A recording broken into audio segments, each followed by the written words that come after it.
সিলেটের কানাইঘাটে নিখোঁজের 7 দিন পর শিশু মুনতাহা আক্তার জেরিনের লাশ উদ্ধার করেছে পুলিশ। এই ঘটনায় শিশু মুনতাহার গৃহশিক্ষিকা শামীমা বেগম মার্জিয়া, তার মা আলিফ জান বিবি ও নানি কুতুব জান বিবিকে গ্রেফতার করেছে পুলিশ।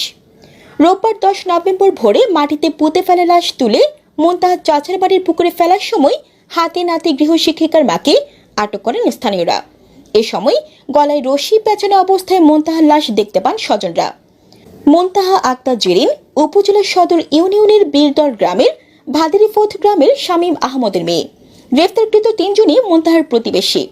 স্থানীয়রা জানান, শনিবার 9 নভেম্বর রাতে সন্দেহজনকভাবে জিজ্ঞাসাবাদের জন্য শিশু মুনতাহার গৃহশিক্ষিকা শামীমা বেগম মার্জিয়াকে থানায় নেয় পুলিশ।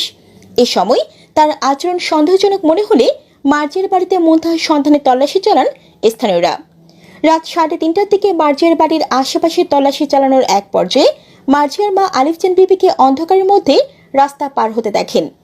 এই সময় তাকে আটকাতে চাইলে তিনি দৌড়ে পালানোর চেষ্টা করেন। এই সময় স্থানীয়রা কাদামাটি মাখা মুনতাহার লাশ দেখতে পান। পরে মার্জিয়ার মাকে আটক করে পুলিশের সোপর্দ করেন স্থানীয়রা। কানাইঘাট সদর ইউনিয়ন পরিষদের চেয়ারম্যান আফসার উদ্দিন আহমদ বলেন, মুনতাহার নিখোঁজের পর থেকে পুলিশ আন্তরিকভাবে চেষ্টা করছিল, কিন্তু কোনো ক্লু পাচ্ছিল না। শনিবার স্থানীয় সাংবাদিকরা ঘটনাস্থলে গেলে মার্জিয়ার আচরণ সন্দেহজনক মনে হয়। পরে রাতে পুলিশ তাকে জিজ্ঞাসাবাদের জন্য থানায় নিয়ে যায়। এরপর স্থানীয় ইউপি সদস্যকে মার্জিয়ার বাড়ির আশেপাশে মাটি খোঁড়া আছে কিনা খোঁজ নিতে বলেন। তিনি বলেন, মুনতাহার স্বজন সহ স্থানীয়রা রোববার রাতভর মাটি খোঁড়া কোনো জায়গা আছে কিনা খুঁজতে থাকেন।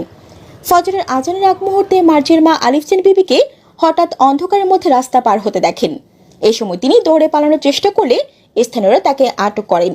পরে কাদামাটি মাখা মুনতাহার লাশ দেখতে পান। আটকের পর তিনি জানান, লাশ প্রথমে মাটিতে পুঁতে ফেলা হয়েছিল। রাতে সেখান থেকে মরদেহ তুলে মুনতাহার চাচার বাড়ির পুকুরে ফেলতে চেয়েছিলেন তিনি। চেয়ারম্যান আরও বলেন, মার্জিয়া মুনতাহার প্রতিবেশী। একসময় ভিক্ষা করতেন মার্জিয়ার মা ও নানি। মুনতাহাকে বাড়িতে পড়াতেন মার্জিয়া। মার্জিয়াকে তার স্বামী ছেড়ে চলে গেছেন। ফলে বাড়ির বাইরে গেলে মুনতাহাকে সঙ্গে নিতেন মার্জিয়া। সবাই তাকে বিশ্বাসও করতেন। কী কারণে তাকে হত্যা করা হয়েছে তা জানা যায়নি, তবে সম্প্রতি মার্জিয়ার পরিবারের সঙ্গে তাদের বিরোধ চলছিল বলে জানতে পেরেছি। কানাইঘাট থানার ওসি আব্দুল আওয়াল বলেন, মুনতাহার লাশ উদ্ধার করা হয়েছে। বাড়ির পাশে প্রতিবেশী মার্জিয়া আক্তার ও তার মা আলিফ জান মিলে তাকে হত্যা করেছে।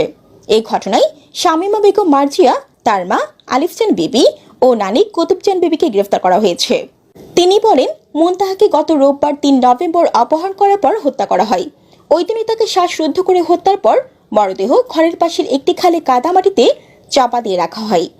রোববার ভোরে আলিফ জান বেগম মরদেহ সরানোর চেষ্টাকালে স্থানীয়রা দেখে ফেলেন। এ সময় স্থানীয় থানায় খবর দিলে পুলিশকে লাশ উদ্ধার করে।